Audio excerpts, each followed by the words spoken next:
All right. So today, given everything that we're going through right now, I think some people, okay, me, for example, I ate my way through last week. And I know that was not the healthy or the right thing to do. So we've got Lesley here, who's a nutritionist, Shine True Wellness. What kind of information and tips do you have for people to kind of make it through this time right now, just overall and health wise?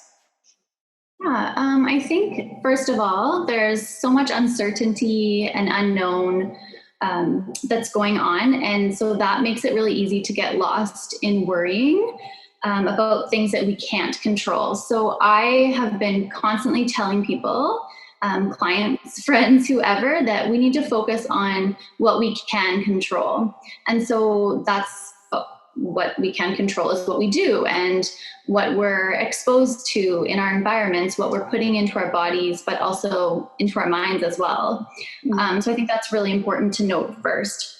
So one of the first things that we can control is like what we're eating. So if I could give probably just maybe 2 tips, because I don't like to overwhelm people when we are overwhelmed with so much right now. Absolutely. I know no one's going to want to hear this one, but first of all, I would limit sugar intake. And that doesn't mean that you can't have anything sweet. I eat sweet stuff all the time, but I've completely eliminated that white granulated sugar from my pantry that does us no good. So one way that you can start to do that is just eat whole foods in their natural form. Sugar is found in so much processed, packaged, convenient food that is easy to grab, but is not really helping us out in the nutrients that we need. So if you're eating like the whole foods, then you're going to be eating less sugar to begin with.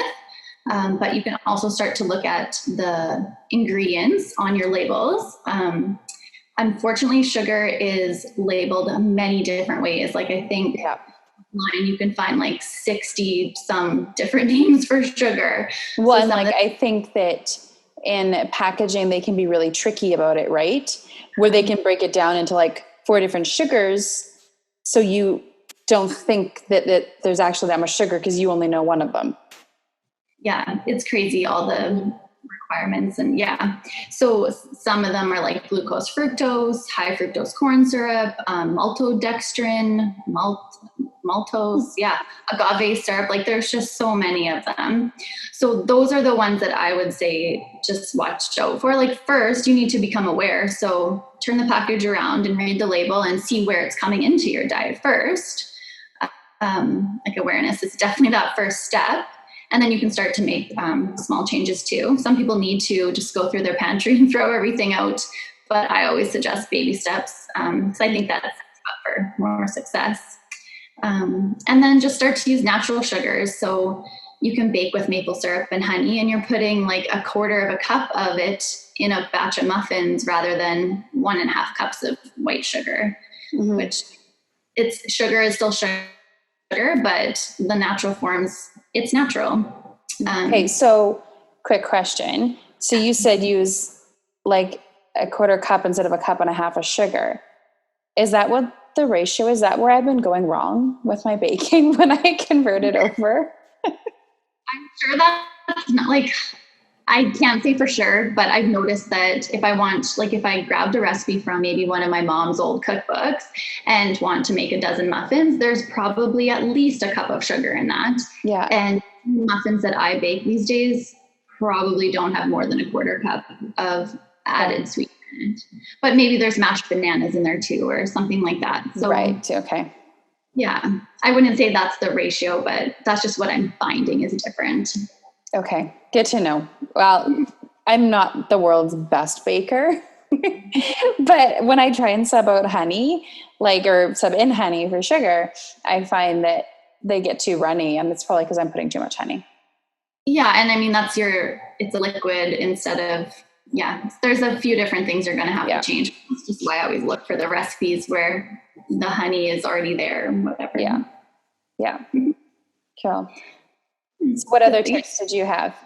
And so then the second one would be to increase your veggie intake. I find that we're just not eating enough veggies. So the first maybe goal or a challenge is to have veggies at every meal. I think that's hard for breakfast sometimes. I love sweet things for breakfast, like pancakes and smoothies and whatever. But those times where maybe you're having eggs, you can saute some kale. I love to make breakfast skillets. So sometimes we use sweet potatoes as hash browns. So it's there. The whole dish ends up being very sweet. And then add in zucchini or peppers or whatever.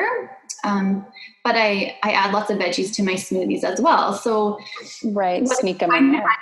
Yeah, like put in kale, spinach. I even put in cauliflower because it actually makes it creamy and you don't taste it at all. So cooked or raw? It'll depend on what your body system needs. Like if you're okay with raw, then do that. I just buy bags of frozen cauliflower from Superstore and then just dump them in as I need them. But some might find that they need to have them a bit steamed, just for digestive more. Yeah. Interesting. Yeah. I'm gonna try that. Where else? So then, try those for breakfast. Lunch, it's probably easier. Have your salads, add lettuce or sprouts or something to your sandwiches and wraps. Veggie dippers for the kids. Cut up the veggie sticks and dip them in guacamole and hummus, and you're set there. And then suppers, it's I think we're used to having a veggie at supper, but I don't like, for me growing up, it was your meat, your potato, and your one veggie. Like that was your plate. Boiled peas and carrots. Yeah.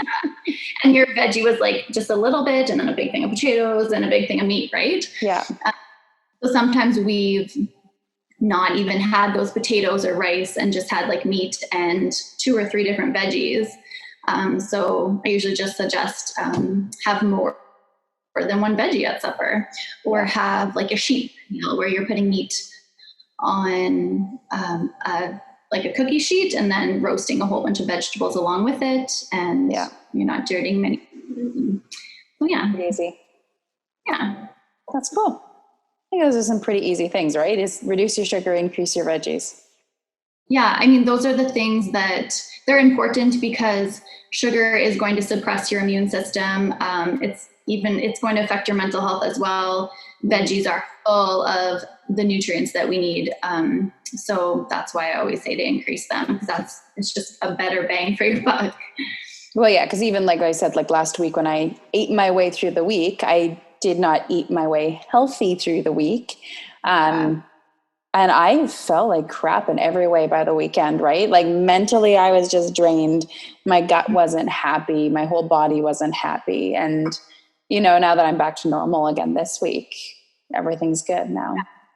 And I think more importantly too, is that you can have weeks like that because that's like a physiological response to stress. We want to eat high carbs and the sugar and all of that. And if you're hard on yourself afterwards, it's defeating the purpose. Like that's not going to get you anywhere. So if you can just like have some self-compassion, okay, that reminded me that I don't want to eat that way. And, the next week you do better and you feel better, but you're not hard on yourself about it is just something I think that's really important. Okay. And now if anybody has any questions, can they reach out to you? Yeah. On social? Yeah. Yeah. I'm always on Instagram and love getting messages. So always open to chatting. Okay. Perfect. We'll get all your info up there then. Awesome. Thanks. Okay. Awesome. Well, thank you very much for the chat. Yes. Thank you. Okay. Awesome. You take care. Okay. Bye. Bye-bye.